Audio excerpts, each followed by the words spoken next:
What's going on, guys? Welcome back to the Goodol'boys YouTube channel. Today we're working on a 2006 Dodge Cummins 2500, and we're going to be replacing the evaporator inside the HVAC box here. So I just wanted to show you guys what all is going on with this thing. Basic quick rundown on where all the fasteners are, how to get the HVAC box out, as well as how to get the dash out. And basically, like I said before, we're just kind of going over all the point-by-point connections here. Starting out with the HVAC box, there's not a whole lot to get this thing out. You do have to take the dashboard out and drop the steering column, which we'll go over that stuff in a second. The HVAC box comes out with basically a handful of bolts. So you got one here, there's one here, here, here, and then there's two studs coming through the firewall. You do have to remove the coolant reservoir. You have to undo the AC lines and the heater core lines, and this thing is out. Oh, one more thing. This wire right here has to be unplugged as well.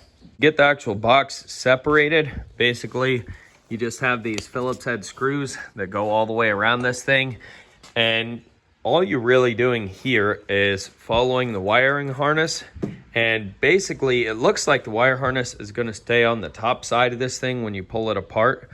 There's the upper half and the lower half. Basically, you just need to unclip the harness, anything like this. So we can see that this has got a rod that goes down to the lower half. So we're going to either need to pull this out of here or unbolt this and undo the connector, whichever makes most sense. This guy right here, you will have to unplug that.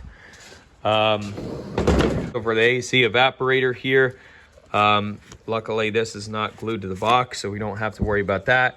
There's a few things like this. Like I said, this harness will go with the top half of the box, so these wires down here will get unplugged and go upward with the top half, and that's pretty much it. So for the dashboard, the dashboard is not too complicated. There's a handful of big and little screws that go across the top.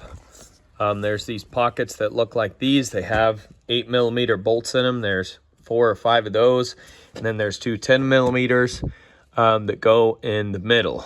So those have to come out. You got 3 13mm on each side. So you have the 2 up top, and then there's one that goes here, but you're going to be getting that from the back side or the inside of the truck, because obviously it screws into the firewall that way. This is a bracket that goes to the HVAC box. There's a 10mm that goes to that. That has to be taken off. You've got 2 10mm that go on the center here, okay? You do have to take the pillars off.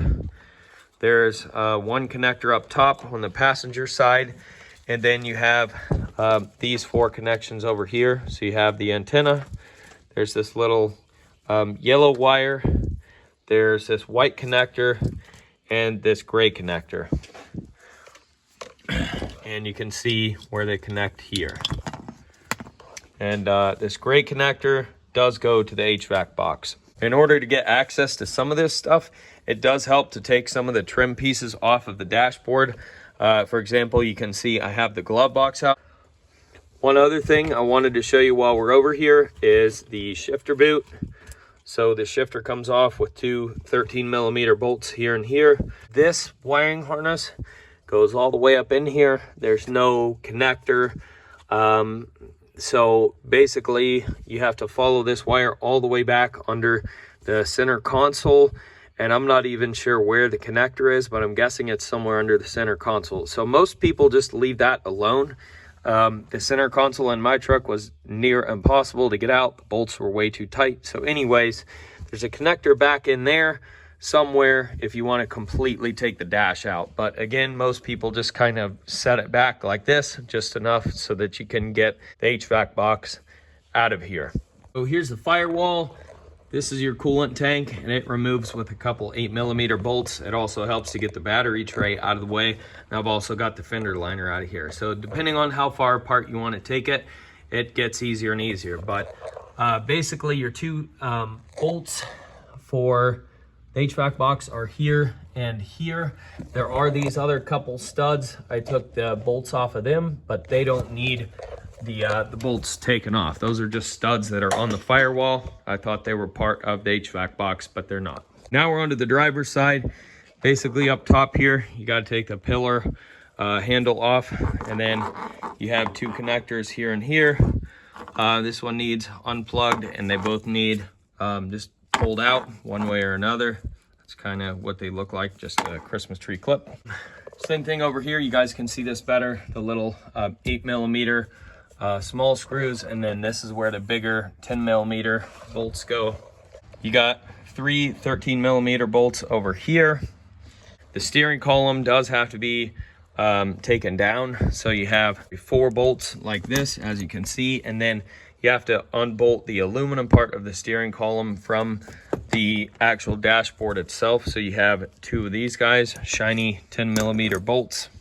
Down here, you want to look and check for accessories, especially on diesel trucks. People add all kinds of accessories.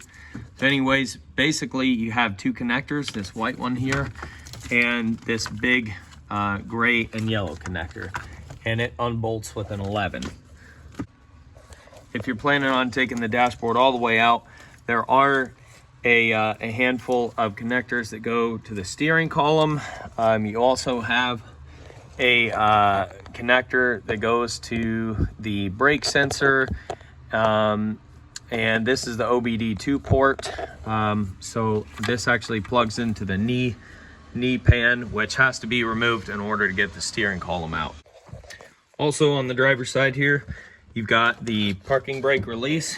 It's just this little rod right here, if you guys can see that, and that just connects here to this red little clip. Super easy to get off. And also the hood latch, and this just has a couple screws that screw up into the knee pan. A little rundown on the trim pieces here. So you've got the driver and passenger floor piece that pops up and pulls back. You have driver and passenger panels here that pop out and pull back. You have this guy that goes across, it pops up at the front, pulls out. You have the center console, which is mostly just 8mm bolts, and then it pops apart. You've got around the steering column, which is all just T20 bits for all that stuff, and it pops apart. The passenger side glove box, it doesn't really need to be taken apart. All you're trying to get to is the 4 connectors at the bottom. If you can get to all of them, I'd just leave that in there, because otherwise it's extra work. That's pretty much it. It's pretty simple to get this apart. Closing thoughts, guys, this does look like a lot, but it's really not too big of a deal, especially if you're somewhat handy like me. So if you feel like you can handle this, go ahead and tackle it, because it, like I said, not too big of a deal. But that's it for this one, guys. If it helped you out in one way or another, don't forget to rate, comment, and subscribe. Check out that description box below for more videos like this.